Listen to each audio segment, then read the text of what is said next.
Yo, what's going on everybody? It's your boy Naruto Explain here, bringing you guys another Boruto Naruto Next Generation discussion on the Fall from Boruto chapter 78. And today, it's only right we jump headfirst into the chaos that came after the chapter leaks, but now that the whole chapter's out, we can look at it in full context because one half of the fandom was absolutely up in arms that Sarada didn't use a Sharingan in the fight with Kawaki, and the other half was defending Sarada. Initially, in my unscripted video, I took the opposite stance that I normally do, where I stress that potentially controversial points in a chapter leak that I'm gonna wait until the full chapter is out before I take a hard stance. But in that video, I said I was disappointed that Sarada didn't use a Sharingan against Kawaki. However, now that the chapters come out in full, it's time to look at the growing narrative online to see if it's true that Sarada is becoming worse than Sakura and that she's absolutely useless and she's a damsel in distress who could never hope to be Hokage. Being blunt, I don't think that this is the case for quite a few reasons. Yes, Sharingan could have helped her see Kawaki if he were to shrink down, which he never did when confronting Boruto and Sarada, because even if he suppresses his chakra signature, the chakra is still literally inside of him, and Sharingan sees chakra as a color, but it doesn't see the chakra to the extent of the Byakugan where it sees the literal chakra network. However, in that instance when she appeared in front of Kawaki, there are a few things that make us have to pump the brakes and take a look at. Now, obviously for the 100th time, mental nerfs in Naruto, they are a legitimate thing. They've always been a thing in the series. Boruto didn't just start this, neither did Naruto's War. I use Casey and Minato having a huge decrease because it's the most drastic example that I can give to make people understand the impact of this, but later on in the video we'll go over examples from as far back as part 1 Naruto where battle sense and ability is dulled once the mental aspect is factored in, because the mental and spiritual side of somebody is the yin part of their chakra. That's a huge part of the shinobi itself. Sarada here did have a brief mental nerf, and it makes sense given that the confusion as to how Kawaki could have changed so fast and the disbelief that he would actually try to follow through with killing her. It makes sense that she goes from being confused at first and trying to reason with Kawaki to being downright afraid near the end. In universe, not much time has passed between the events of Boruto chapter 58 and chapter 78, even though for us as manga readers we've had 20 months, 21 months when you factor in the 1-month break that the manga took last summer. And I think it's easy to forget at times that we as fans have 21 months to actually sit down and tear apart the narrative from 900 different angles. The last couple of times that she saw Boruto and Kawaki together, in Sarada's eyes, they were still on good terms. The sparring match, it got a little bit heated, but as we've seen with Boruto and Kawaki in the past, they both have a type A personality, and it leads them clashing at times, so it's nothing really new here. When they were in the Hokage office together, things weren't that crazy between them. Anyone who didn't know the context behind what happened with Kawaki killing Boruto wouldn't have understood why Kawaki was glaring at Boruto at times. It would have been easy to just chalk it up to another one of Kawaki's bad moods. After Sarada learns the truth and rushed to find Boruto and Kawaki, it became less about Sarada was dumb and she had no battle sense and the Sakura genes were taking full effect. That fireball jutsu that she shot off at Kawaki, that was both to get his attention as well as a warning. However, there are times where you see Sarada's facial expressions and you can tell that she is in disbelief that Kawaki would actually try to kill her, which goes back to how she both reacted when Ada told them that Boruto had been killed by Kawaki, and how the anger and confusion numbed her to Shikamaru and Sumire telling her to stay put, because the two of them had information that Sarada didn't. They knew that Kawaki would not hesitate to kill because Shikamaru saw firsthand Kawaki killed Boruto. He heard firsthand how Kawaki told Code he won't hesitate to kill anybody, and the proof of that comes from the fact he was willing to kill his brother in Boruto. Sumire literally saw Kawaki's vibe shift when he learned that Boruto was alive. She saw the grimace on his face, she saw the dojutsu in his eye activate, she felt that bloodlust. Sarada neither saw that kill like Shikamaru did, neither heard Kawaki's words on being willing to kill again, nor did she sense Kawaki's bloodlust like Sumire, not until she stumbled across them fighting, but even then she tried to de-escalate the situation by talking him down. If we look at this from not a narrative perspective, but a character perspective, it doesn't feel as crazy. Narratively, yes, Kawaki's out for blood, but it's dramatic irony at play here. It's something that Boruto's manga uses in a lot of different ways in a subtle way. I think it's something that fans overlook. It's dramatic irony, where the reader knows information, context, and etc. The the character itself doesn't. We know Kawaki means business because we've seen firsthand how quickly the switch has flipped for him since Boruto chapter 58, where we've seen it from multiple different characters' perspectives. Sarada, in that limited capacity, she hasn't been around Kawaki as much. Even after being told, hey, Kawaki, he's gone crazy, the knee-jerk reaction is fear for Boruto, but also confusion as to how Kawaki could have changed so quickly. The fact that she tried to talk him down is both a sign that she didn't think he would go as far as actually trying to kill her, but it's also a sign of the times. This isn't the era that Naruto grew up in, where there were cold wars between nations and you're learning that even those who are in your own village might be spies for other nations or spies for the enemy like Kabuto. This peaceful era might have allowed these kids to receive direct training from their parents, which in turn made them skilled enough to do things that their parents couldn't do until the war arc in some cases. But skill means nothing without power, and it means nothing without experience. You can be told all day to keep your eye on deception and see through motives, but until you actually have gone through it and sharpened those skills yourself in a real life situation, it might as well be the same thing as doing simulated combat training compared to actually being in the field. Best example I can give you in a Boruto sense is how Kakashi and Koji outsmarted Team 10, but Kakashi, the one who grew up in those battle tested times, was the one who figured out just in the nick of time what Kakashi and Koji's true motives were. Shikadai eventually came to the conclusion what Koji was after, but it was too late by that point because Kakashi had already been confronting Koji when Shikadai figured it out. That's the difference between experience versus simulation, or the difference between experience and being told something, being able to theorize how to handle something, and actually being in the situation itself. We see this all on full display here, where Boruto's freaking out because he knows Kawaki isn't going to hesitate to kill her, but Sarada still thinks it's possible to save the situation. Notice the immediate reaction when Kawaki says, don't butt in or else you're going to die. The look on her face is shock when she asks him if he's serious, and when she steps in to defend Boruto with the kunai, the intention, it isn't to fight Kawaki, but it's more so to serve as a shield, even though she knows she's outmatched. And it isn't until Boruto gets the scar over his eye that she realizes Kawaki wasn't bluffing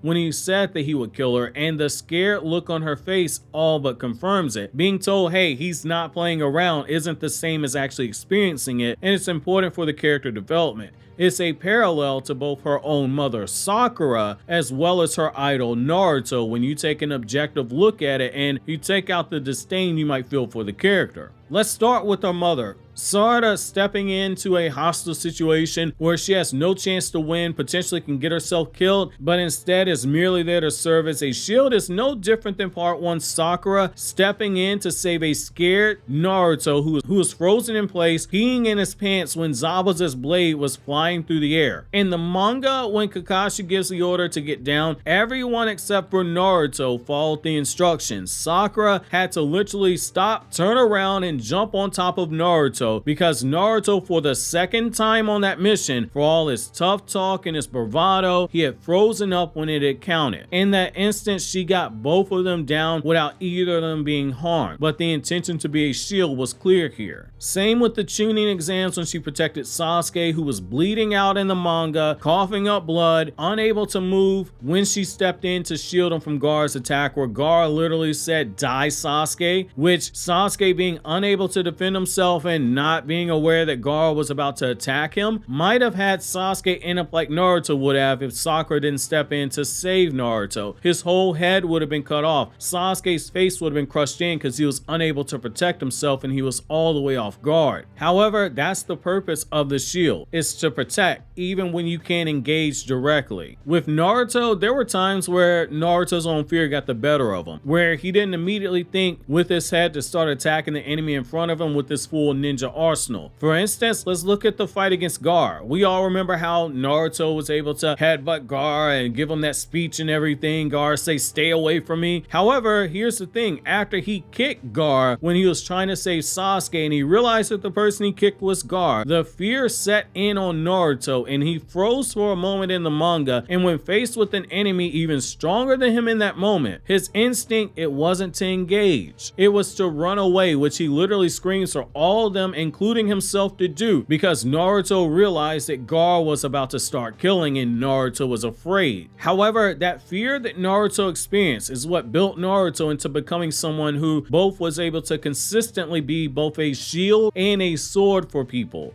strong enough to stand in front of them while they supported him from the back. Fear does crazy things to people, but it's easy to see where Masashi Kishimoto is taking Sarada's character with the writing. He's piling on that frustration for Sarada, making her be haunted each time she sees that scar on Boruto's face by the fact that she couldn't save and protect those who she cared about. Her idol Naruto's been sealed away. Her childhood friend has been forever scarred by her decision making. It's a sense of helplessness, a sense of powerlessness meant to push the character forward. When she heard that Code was the one who killed Boruto, we saw the fire it lit under her. That was to be expected. Code was an enemy. It's easier to get riled up for an enemy than it is with somebody that you're close to. Hence why I keep using the Minato example whenever we talk about this. Now, Kawaki being the one who actually killed Boruto is unexpected. It's an ally. It's a comrade. It's someone that she's gone into battle with. Hence the shock. But that shock is going to turn into betrayal, and that's ultimately going to lead to another layer of motivation for the character to grow stronger after she has time to actually sit on it. Again, I originally took the stance of